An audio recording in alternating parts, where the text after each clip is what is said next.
सत्ता में आज बात होगी भारत को लेकर ट्रंप के बदलते तेवर की, जिसमें कूटनीतिक संदेश है, बदलते रिश्ते वाले संकेत हैं, भारत की सीमित स्ट्रैटेजी वाली नीति भी है और भारत पर 50% टैरिफ लगाने वाले ट्रंप कैसे अब पीएम मोदी को अपना दोस्त बता रहे हैं, महान प्रधानमंत्री बता रहे हैं। इसकी इनसाइड स्टोरी हम आपको बताएंगे। जम्मू कश्मीर में हजरत बल दरगाह में अशोक चिन्ह के तोड़ने का मामला लगातार अब बढ़ता जा रहा है। इस पर सियासी कलेश हो रहा है। पीडीपी का आरोप है कि मुस्लिमों को जानबूझकर उकसाया जा रहा है। वहीं बीजेपी का कहना है कि कश्मीर में माहौल खराब करने की साजिश हो रही है। अशोक चिन्ह तोड़ने पर कैसे सियासी शोले भड़क रहे हैं, इसकी पूरी कहानी आपको बताएंगे। लाल किला परिसर में करोड़ों के कलश की चोरी हो गई। जैन समाज के धार्मिक अनुष्ठान में चोर सोने और हीरे वाले कलश उठाकर ले गए। इसकी सीसीटीवी फुटेज आई है, जिसमें आरोपी भी दिख रहा है। पुलिस सीसीटीवी की मदद से आरोपियों की तलाश कर रही है। सवाल यही है, हाई प्रोफाइल इलाके में चोरी कैसे हुई? कुछ तस्वीरों के साथ पूरी कहानी आज हम आपको बताएंगे। खालिस्तानी आतंकियों पर कनाडा सरकार की रिपोर्ट में बड़ा दावा किया गया। सही मायने में देखें तो ये कनाडा का कबूलनामा है। रिपोर्ट में कहा गया कि बब्बर खालसा इंटरनेशनल और इंटरनेशनल सिख यूथ फेडरेशन को कनाडा के अंदर से फंडिंग मिली है। कनाडा पर पहले से भी खालिस्तानी आतंकियों को संरक्षण देने के आरोप लगते रहे हैं। सत्ता के न्यूज मित्रों को एक और अपडेट दे देंगे। संयुक्त राष्ट्र महासभा की बैठक के लिए पीएम मोदी अमेरिका नहीं जाएंगे। 27 सितंबर को विदेश मंत्री जयशंकर न्यूयॉर्क में इस सत्र को संबोधित करेंगे। 23 सितंबर को ट्रंप का संबोधन होगा। देश के कई राज्यों में बाढ़ और बारिश से हालात बिगड़ चुके हैं। पंजाब के 23 जिलों में बाढ़ है, 1900 गांव डूब चुके हैं। हिमाचल प्रदेश, उत्तराखंड और जम्मू कश्मीर में भी बारिश और बाढ़ से हालात बेहद खराब हैं। आज देश भर में गणपति बप्पा को धूमधाम से विदाई दी जा रही है। महाराष्ट्र में सुरक्षा के खास इंतजाम है और मुंबई में ढोल नगाड़ों के साथ गणपति बप्पा को विदाई दी जा रही है।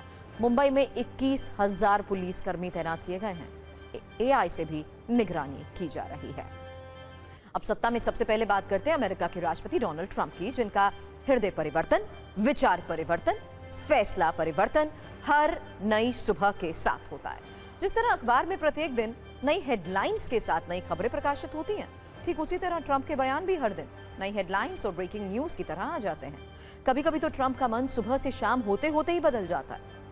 आज सत्ता के न्यूज मित्रों के साथ भारत को लेकर ट्रंप के नए बयान, नई नीति और नई नीयत की बात होगी, क्योंकि इसका सीधा संबंध भारत से। ट्रंप के नए विचार को अगर संक्षिप्त शब्दों में आपके सामने रखें तो इसका कूटनीतिक निष्कर्ष यही है कि भारत और अमेरिका के बीच रिश्तों पर तनाव की बर्फ पिघल रही है। आप जानते हैं ये तनाव 50% टैरिफ वाला है। हालांकि टैरिफ पर अभी कोई आधिकारिक बात नहीं हुई, लेकिन तनाव कम होते दिख रहा है। भारत और अमेरिका के रिश्ते सुधरते हुए दिख रहे हैं। ट्रंप के नए विचार जानने के बाद आपके मन में भी पहला सवाल यही उठ रहा होगा कि आखिर ट्रंप ने ऐसा क्या कह दिया? आखिर टैरिफ वाली दादागिरी करने वाले ट्रंप क्यों अब नरमी दिखा रहे हैं? सत्ता में आज ट्रंप के तेवर और कूटनीतिक हाव भाव का विस्तृत विश्लेषण करेंगे। दरअसल भारत को लेकर ट्रंप का रुख बदल रहा है।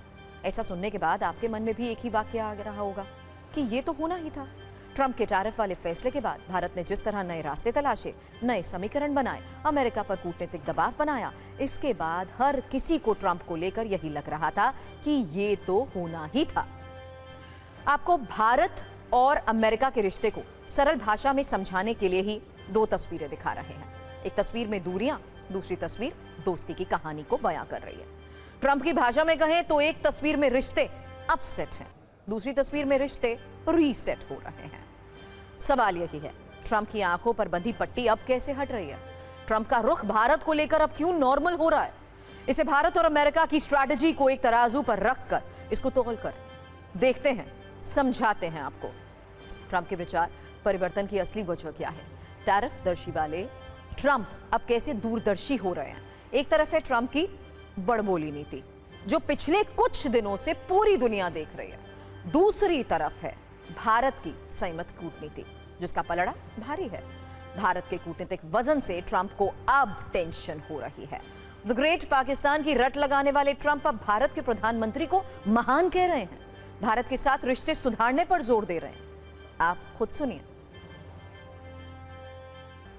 डोनाल्ड ट्रंप ने दो मुख्य बातें कही।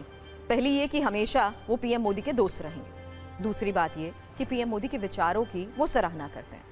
ट्रंप के पिछले कुछ बयानों और फैसलों पर आप नजर डालेंगे तो एक शब्द जो उनको सूट नहीं करता वो है हमेशा, क्योंकि ट्रंप अपने बयान पर कभी 24 घंटे भी नहीं टिक पाते। ऐसे में अब आगे भारत और अमेरिका के रिश्तों पर होगा क्या, कोई नहीं जानता। लेकिन भारत का स्टैंड क्लियर है। भारत सकारात्मक बयान का जवाब सकारात्मक अंदाज में ही देता है और आज भी ऐसा ही हुआ। ट्रंप के बयान पर पीएम मोदी ने कहा कि वो राष्ट्रपति ट्रंप की भावनाओं और दोनों देशों के रिश्तों को लेकर सकारात्मक विचारों की सराहना करते हैं। भारत और अमेरिका के बीच बेहद सकारात्मक और दूरदर्शी व्यापक और वैश्विक रणनीतिक साझेदारी है। भारत के विदेश मंत्री एस जयशंकर ने भी ट्रंप के बयान पर सकारात्मक प्रतिक्रिया दी। उन्होंने कहा कि पीएम मोदी अमेरिका की साझेदारी को बहुत महत्व देते हैं। Prime Minister Modi obviously attaches enormous importance to our partnership with the United States. Where President Trump is concerned, he's always had a very good personal equation with President Trump. But the point is, look, we are engaged, we remain engaged with the United States, and at this time, I can't say more than that. Donald Trump Bharat को लेकर कितने भी आक्रामक रहे हों, लेकिन tariff war पर भारत की कूटनीति बहुत भारी पड़ती दिख रही है। ये ट्रंप के बयानों में भी दिख रहा है। ये वही ट्रंप हैं जो बड़ी बड़ी बातें करते थे, धमकियां देते थे। ट्रंप के सलाहकार भी हर रोज नए आरोप लगाए और नई आलोचना के साथ बयान देते रहे। अब आप पिछली 5 घटनाओं से बहुत आसानी से ये समझ सकते हैं। सबसे पहले ट्रंप ने भारत के खिलाफ बड़ा निर्णय लेते हुए भारत से निर्यात किए गए सामानों पर 50% टैरिफ लगाया। अमेरिका को लगा कि इससे भारत को बहुत ज्यादा नुकसान होगा। इसके बाद भारत ट्रंप के सामने सरेंडर मोड में आ जाएगा, लेकिन ये उनकी गलतफहमी थी। भारत ने अमेरिका के विकल्प के तौर पर बाजार के नए रास्ते तलाशे, सामान निर्यात करने के लिए यूरोपीय देशों से संबंध मजबूत किए, जो ट्रंप के लिए एक बड़ा संदेश था। भारत के बिगड़ते रिश्तों के बीच अमेरिका ने पाकिस्तान का साथ दिया। इस बीच भारत और चीन के बीच सुधरते संबंधों की तस्वीरें भी सामने आई, जिससे ट्रंप को बहुत मिर्ची लगी होगी। सिर्फ इतना ही नहीं, ट्रंप ने पाकिस्तान के सेना प्रमुख आसिम मुनीर को व्हाइट हाउस में लंच के लिए बुलाया था। भारत ने भी नए कूटनीतिक समीकरण बनाए। एससीओ समिट में एक मंच पर पीएम मोदी, पुतिन और शी जिनपिंग दिखे। पाकिस्तान के कहने पर अमेरिका ने बीएलए को आतंकी घोषित किया। यह अमेरिका का पाकिस्तान प्रेम दिखाता है, लेकिन भारत ने आतंकवाद पर जीरो टॉलरेंस पॉलिसी को बरकरार रखा। चीन की धरती पर पीएम मोदी ने पहलगाम आतंकी हमले का जिक्र किया, स्पष्ट संदेश दिया। एक और बड़ी बात, ट्रंप ने शहबाज शरीफ से नोबेल पुरस्कार के लिए नॉमिनेशन कराया। उनकी भारत से भी ऐसी ही पहल की इच्छा थी, लेकिन वो कामयाब नहीं रहे। ट्रंप की नीति पर भारत ने कूटनीतिक स्ट्राइक की, जिसका परिणाम यह हुआ कि ट्रंप का रुख अब भारत को लेकर नर्म हो रहा है। सवाल यही है, ट्रंप पर कितना और कब तक भरोसा किया जा सकता है, जो ट्रंप हर बार अपने बयान से पलट जाते हैं। इसे क्या माना जाए, आपको आज बताते हैं कैसे ट्रंप यू टर्न लेने में माहिर है। इसे आप एक ग्राफिकल एनिमेशन से अब समझिएगा। सिलसिलेवार ढंग से पूरी कहानी को समझिए और ट्रंप के असली चरित्र को पहचानिए। सबसे पहले उन्होंने भारत पाक सीज फायर का क्रेडिट लेने की कोशिश की, कई बार ऐसे बयान दिए। उसके बाद भारत से नोबेल नॉमिनेशन की इच्छा जताई, लेकिन इसका कोई फायदा नहीं हुआ। इसी दौरान ट्रंप की पाकिस्तान प्रेम पॉलिसी भी दिखी। पाकिस्तान के सेना प्रमुख मुनीर हाल ही में दो बार अमेरिका के दौरे पर भी गए। व्हाइट हाउस में ट्रंप के साथ लंच कर चुके हैं। ट्रंप ने भारत के साथ टैरिफ गिरी भी की। पहले भारत से अमेरिका निर्यात होने वाले सामानों पर 25% टैरिफ था, जिसे ट्रंप ने बढ़ाकर 50% कर दिया।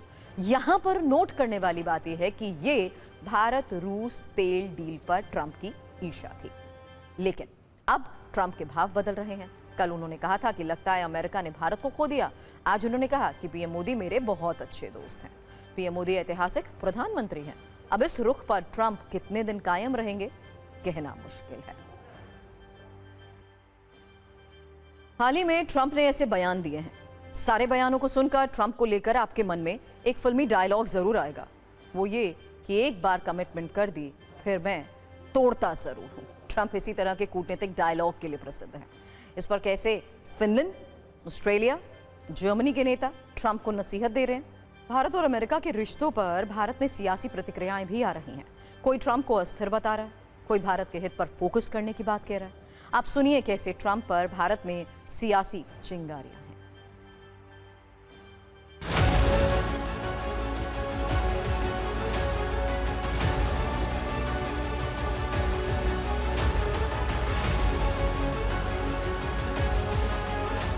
जहां भारत का हित होगा वहां प्रधानमंत्री खड़े रहेंगे, चाहे कितनी भी बाधाएं आ जाए उस बाधा को ये दूर करेंगे, लेकिन भारत के हित के साथ खड़े रहेंगे।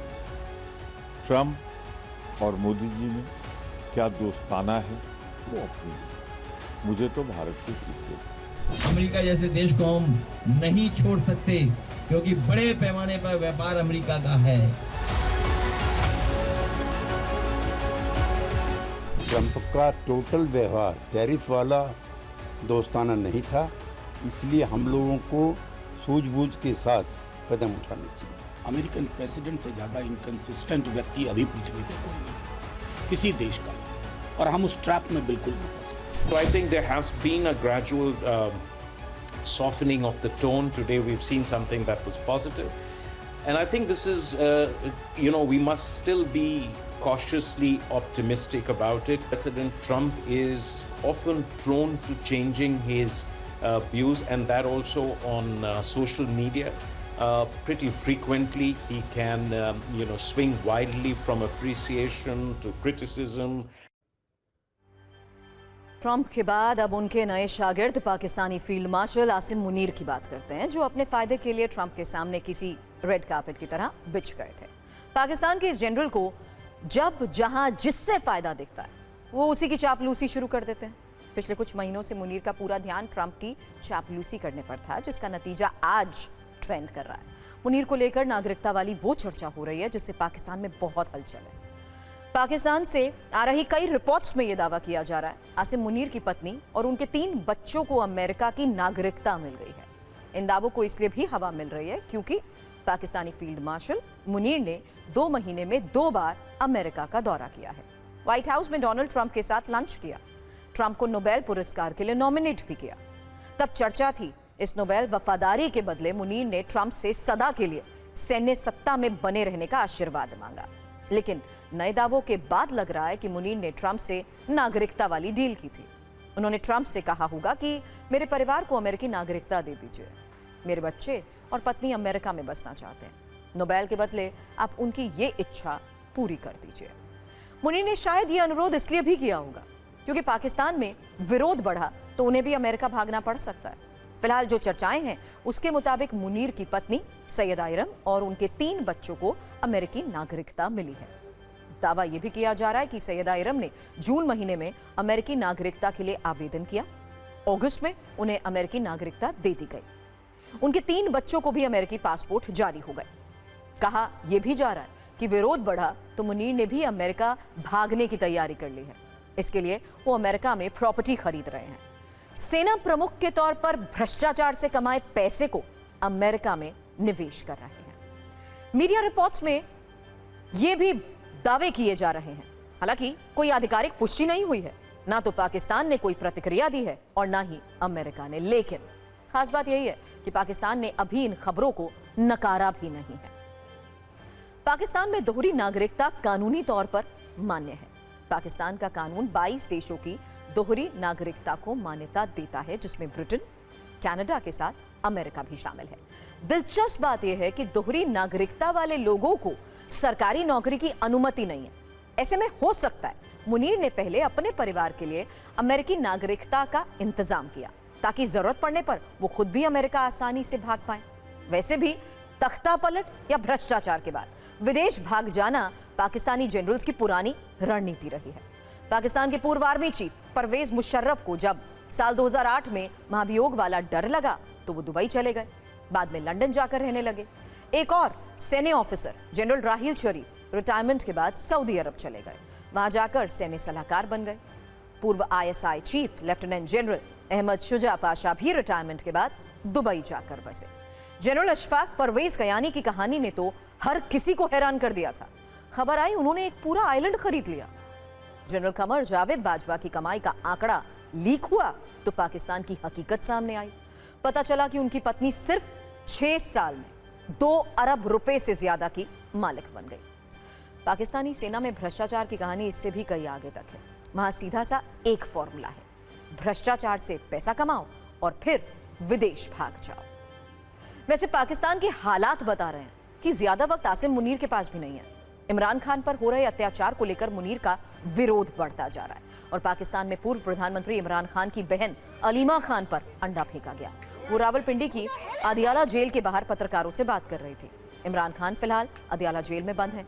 इमरान की बहन अलीमा इमरान के मुकदमों के बारे में बता ही रही थी, उसी दौरान उन पर अंडा फेंकने की घटना हुई। इमरान खान के समर्थकों का आरोप है कि ये सब कुछ आसिम मुनीर के इशारे पर हो रहा है। पाकिस्तान में आसिम मुनीर के खिलाफ विद्रोह के मीटर को समझने के लिए ये बयान देखिए। विदेशी खबरों के चैप्टर को यहीं क्लोज करते हैं और खबरों की स्टेयरिंग को देसी खबरों की तरफ मोड़ते हैं, जहां जम्मू कश्मीर में कट्टरपंथ की नई तस्वीर पर घनघोर राजनीति हो रही है। यह खबर काफी संवेदनशील है क्योंकि इसमें राष्ट्रीय निशान के अपमान का मामला है, लेकिन हमारे कुछ नेताओं के लिए वोट बैंक की तत्कालिक अहमियत शायद इस निशान के सम्मान से ज्यादा हो गई है, इसलिए इस पर पॉलिटिकल सर्कल में काफी चर्चा और वाद विवाद है।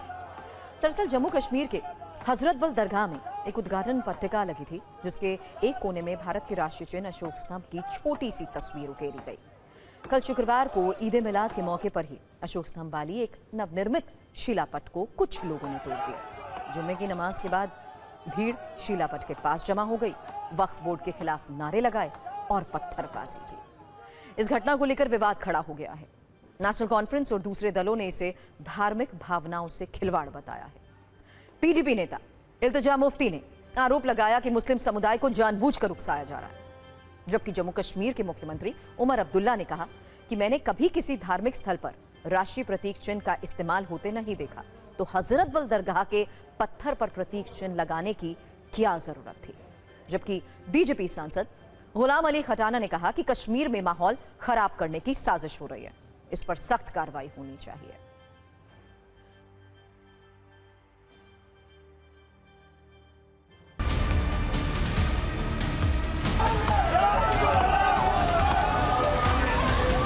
पहले तो लोगों के जज्बातों के साथ खिलवाड़ हुआ, कम से कम उसके लिए तो माफ़ी मांगी जाए। कहीं पर भी ये सरकारी एम्बलम जो है इस्तेमाल नहीं होता। सरकारी एम्बलम सिर्फ और सिर्फ सरकारी फंक्शनों में इस्तेमाल होता है। मस्जिद जो है, दरगाह, मंदिर, गुरुद्वारा, ये सरकारी इदारे नहीं है, ये मजहबी इदारे होते हैं। मजहबी इदारों में सरकारी एम्बलम इस्तेमाल नहीं होते। ये क्रिमिनल्स हैं, मिसक्रेंट्स हैं, इनके खिलाफ कानूनी कार्रवाई होनी चाहिए। कश्मीर में जो एक पीसफुल एनवायरनमेंट को खराब करने की कोशिश है, एक साजिश है। ये लोग हैं, ये किसी पॉलिटिकल पार्टी के साथ मुंसलिक हैं, ऐसे तो किसी को प्रॉब्लम नहीं हुई। ये एक सोची समझी चाल है। जो लोग जज्बात में आके जिन्होंने वहाँ तोड़ फोड़ की उस बोर्ड के साथ, कोई उन्होंने जो एम्बलम है उसके साथ वो उसके खिलाफ नहीं है। मैं तो गुजारिश करूंगी कि इसमें सेक्शन 295A के अंडर कार्रवाई होनी चाहिए और जो रिस्पॉन्सिबल है, खासकर औकाफ बोर्ड। चिन्ह का अपमान नहीं सहेगा हिंदुस्तान। इस्लाम में तस्वीर लगाना और तस्वीर लगी हुई जगह पर नमाज पढ़ना जायज़ नहीं है। तो उस मस्जिद में अशोक की तस्वीर लगाने का क्या मकसद है? यही मकसद है ना कि एक नया एक विवाद खड़ा किया जाए। जम्मू में आज तस्वीरों में देखिए कि किस तरीके से आज यहाँ पर विरोध प्रदर्शन किया जा रहा है उन लोगों के खिलाफ जिन्होंने वहाँ पर पत्थरबाजी की अशोक स्तंभ पर, और लगातार कार्रवाई की मांग जो है वो यहाँ पर की जा रही है। दरगाह के अंदर अशोक स्तंभ की चित्र नेशनलिटी का प्रतीक, सम्मान का प्रतीक, आन का प्रतीक, शान का प्रतीक, उसको तोड़ना उग्रवाद को पुनर्जन्म करने का प्रयास।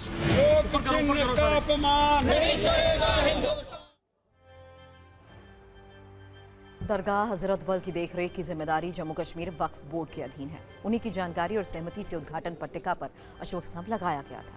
जम्मू कश्मीर वक्फ बोर्ड की चेयरपर्सन दरखशा अंद्राबी ने इस घटना को संविधान पर चोट बताया। उन्होंने विरोध करने वालों को उपद्रवी और आतंकी कहा। अंद्राबी ने यह भी कहा कि जब भी विधायक दरगाह जाएं, उनकी तलाशी ली जाए ताकि उनकी जेब में कोई नोट ना हो, अगर है भी तो उसे अंदर ले जाना घृणित होगा। जिन लोगों को राष्ट्रीय प्रतीक के इस्तेमाल से समस्या है, उन्हें दरगाह जाते समय राष्ट्रीय प्रतीक वाले नोट नहीं ले जाने चाहिए। हजरत बल दरगाह जम्मू कश्मीर के श्रीनगर में डल झील के उत्तरी किनारे पर बनी है और जम्मू कश्मीर में मुस्लिमों के लिए पवित्र स्थल रहा है। कहा जाता है कि यहाँ इस्लाम के पैगंबर हजरत मोहम्मद का बाल सुरक्षित रखा गया। इस बाल को मुए मुकद्दस कहा जाता है। इस हफ्ते की शुरुआत में वक्फ बोर्ड के करोड़ों रुपए खर्च करके हजरत बल दरगाह का रेनोवेशन हुआ, जिसके बाद लगी उद्घाटन पट्टिका पर अशोक स्तंभ लगा था। आमतौर पर धार्मिक जगहों पर राष्ट्रीय निशानियां नहीं होती, यहाँ पर यह निशान लगा और विवाद हुआ। वैसे इस मामले में दूसरा पक्ष ये भी है कि अगर उद्घाटन पट्टिका पर अशोक स्तंभ लगाया ही जा चुका था तो क्या उसे तोड़ने की जरूरत थी? अगर लोगों को ये पसंद नहीं आ रहा था, उसे हटाने के लिए कहा जा सकता था। लोग शांतिपूर्ण तरीके से अपनी बात रख सकते थे। क्या राष्ट्रीय निशान को ऐसा तोड़ना उसका अपमान नहीं है? भारत में अगर कोई राष्ट्रीय प्रतीकों जैसे ध्वज, गान, संविधान का अपमान करता है तो इसे अपराध माना गया है। बीएनएस की धारा 124 के तहत उसे सजा हो सकती है। ये सजा 3 वर्ष तक हो सकती है और जुर्माना भी लगाया जा सकता है। श्रीनगर से अब सीधे उत्तर प्रदेश के मेरठ चलते हैं, जहां धार्मिक भेदभाव की बू आ रही है। आरोप लग रहे हैं कि एक ऐसा रिहायशी मोहल्ला बसाया जा रहा है जहां सिर्फ मुस्लिम ही घर और जमीन खरीद सकते हैं, दूसरे धर्म के लोगों को एंट्री नहीं है। मामला मेरठ के हापुड़ रोड पर अब्दुल्ला रेजिडेंसी का है। आरोप है कि पिछले कुछ वर्षों से यहां एक रेजिडेंशियल कॉलोनी बनाई जा रही है। यहां मकान और जमीन खरीदने वालों के साथ धर्म के आधार पर भेदभाव हो रहा है। मकान और जमीन सिर्फ मुस्लिमों को बेची जा रही है। यह आरोप उत्तर प्रदेश सरकार में ऊर्जा राज्य मंत्री सोमेंद्र तोमर ने लगाए हैं। सोमेंद्र तोमर ने यह भी कहा कि मुस्लिमों के लिए बन रही इस कॉलोनी में हिंदुओं की एंट्री बैन है। हिंदुओं को अब्दुल्ला कॉलोनी में घर या जमीन नहीं बेची जाती है। ये जमीन एक गैंगस्टर के परिवार से ताल्लुक रखती है। गैंगस्टर के बेटे का नाम अब्दुल्ला है, जिसके नाम पर यह कॉलोनी है। मामले की हाई लेवल जांच होनी चाहिए और सच सामने आना चाहिए। उन्होंने मेरठ के डीएम को पत्र भी लिखा, जिसमें कॉलोनी के नक्शे की जांच करवाने और निरीक्षण करने की मांग की गई। उन्होंने कहा कि बिना मानचित्र के एक मस्जिद के निर्माण की शिकायत है और इसकी जांच होनी चाहिए। सोमेंद्र तोमर ने यह भरोसा दिया कि अगर धर्म के आधार पर भेदभाव किया जा रहा है तो फिर यह बर्दाश्त भी नहीं किया जाएगा, कार्रवाई भी होगी और बुलडोजर भी चलेगा। हालांकि कॉलोनी के प्रोजेक्ट मैनेजर शिवम शर्मा का दावा है कि यहां काफी हिंदू काम करते हैं।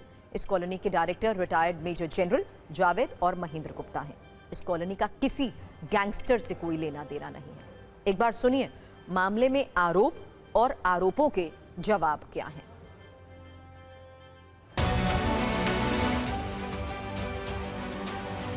हम लोग विकास की सोच के साथ जिस क्षेत्र को आगे बढ़ाना चाहते हैं, वहाँ पर इस सोच के साथ कि एक ही धर्म के लोग उस कॉलोनी में रहेंगे, मैं उसकी जांच करा रहा हूँ। क्योंकि मेरी जानकारी में भी आया कोई वहाँ मस्जिद भी बनी है और उस धार्मिक स्थान का उसका नक्शा स्वीकृत है या नहीं है, ये सारी चीज़ें जांच का विषय है। जांच कराई जा रही है पूरी तरह से।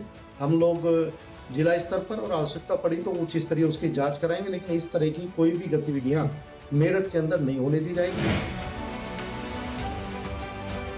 जो भी यहाँ पे आता है, चाहे हिंदू चाहे मुस्लिम है, जो आएगा उसको हम तोड़ दे देते हैं, ऐसा कोई दिक्कत नहीं है। ना इसमें मस्जिद है ना इसमें मंदिर है, अभी तक यहाँ पे कुछ नहीं है। 22 में स्टार्ट किया था हमने बेचना और उसमें अभी 78 मिला है, जो हमने प्लॉट जिसमें हमने प्लॉट बेच दिए हैं और उसके बाद में 3020 स्क्वायर मीटर का सामने कमर्शियल है।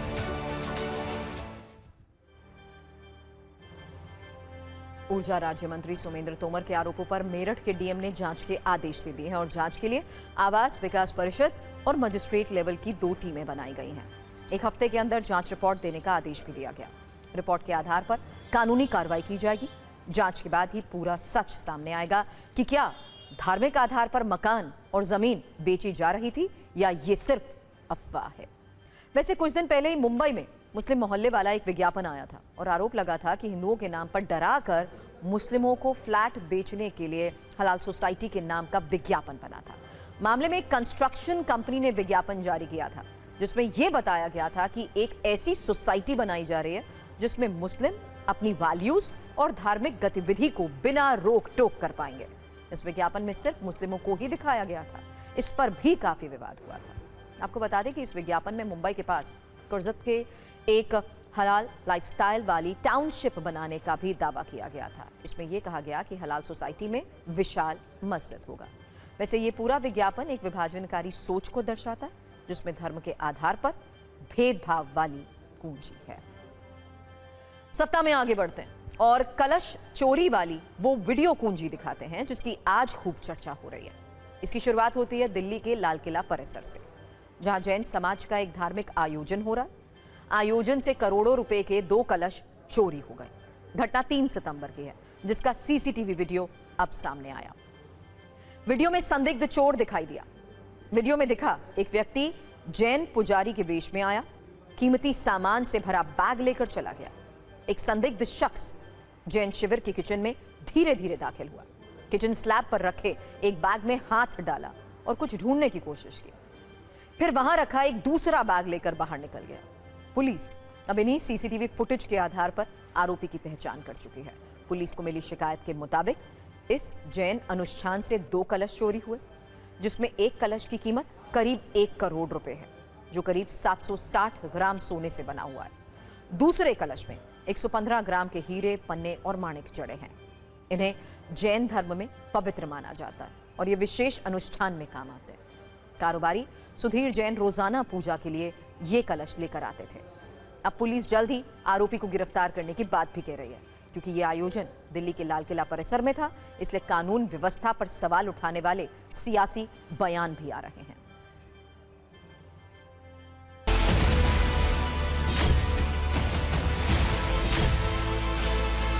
जैन समाज का जो धार्मिक अनुष्ठान का कार्यक्रम चल रहा है 28 अगस्त से, उसी कार्यक्रम से वो कलश चोरी हुआ है। और ये जो कार्यक्रम चल रहा है वो दिल्ली के लाल किला परिसर में ये जैन समाज का धार्मिक अनुष्ठान चल रहा है। और इस कार्यक्रम में लोकसभा अध्यक्ष ओम बिरला भी पहुंचे थे। स्वागत की अफरा तफरी के बीच बताया जा रहा है कि 3 सितंबर को कलश जो है मंच से गायब हो गया।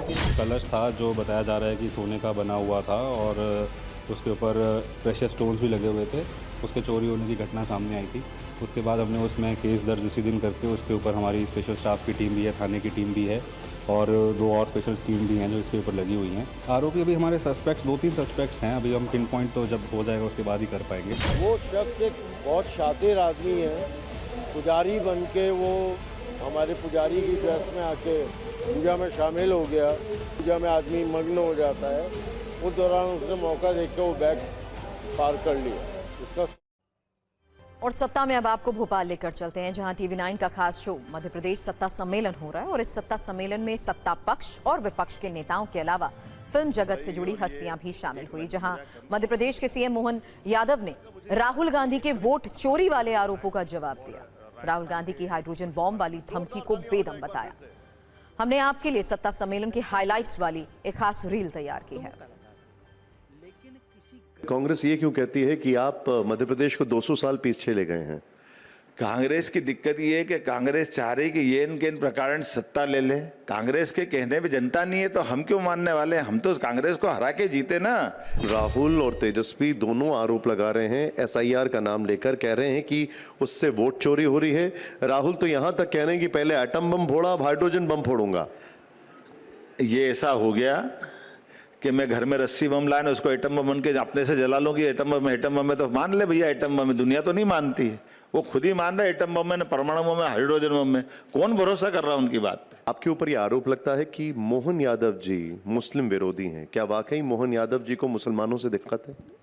देखिए, ये मैं ना मुस्लिम की बात है ना हिंदू की बात है। जो कानून की बात है उसका पालन कराता हूँ। मैं इस लाइन पे पक्का चलता हूँ। इसको इस चश्मे से नहीं देखता हूँ हिंदू मुस्लिम के मामले में। लेकिन अपराधी कोई भी हो तो उसके खिलाफ हमारी सरकार कठोरता के साथ पेश आती है, पक्का। जमीन पर कब्जा करने वाला व्यक्ति ये कोशिश करता है कि उसको कुछ ना कुछ सेफ पैसेज मिले। धर्म परिवर्तन कराने वाले व्यक्ति का मोटो अलग है। आप इसको पूरी धार्मिक जो समुदाय है उससे मत जोड़िए।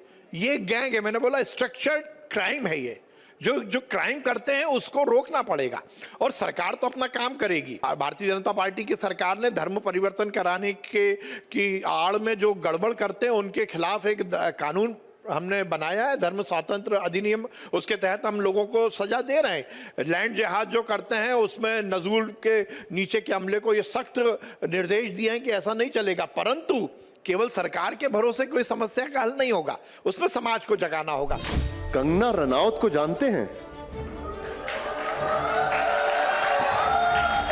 अरे सर, आप ऐसी ऐसी चक्कर वाली बात मेरे को बता, मुझसे बहुत नाराज हो गई थी, उसने मुझ पे बहुत क्यों नाराज हो गए थे?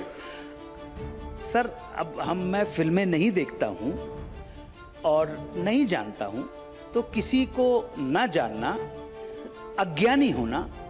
हाँ, the ignorance of law can not be treated as an excuse. मैंने कहा मुझे नहीं मालूम है, तो वो नाराज हो गई, वो स्त्री के सशक्तिकरण पे आ गई, और पुरुष होके ये स्त्री का तरक्की नहीं चाहते हैं, तो फिर मैंने उनको पत्र लिख दिया, प्रिय बहन कंगना, अगले जन्म में no talent only beauty. Nishant भाई देखो, नो टैलेंट ओनली ब्यूटी।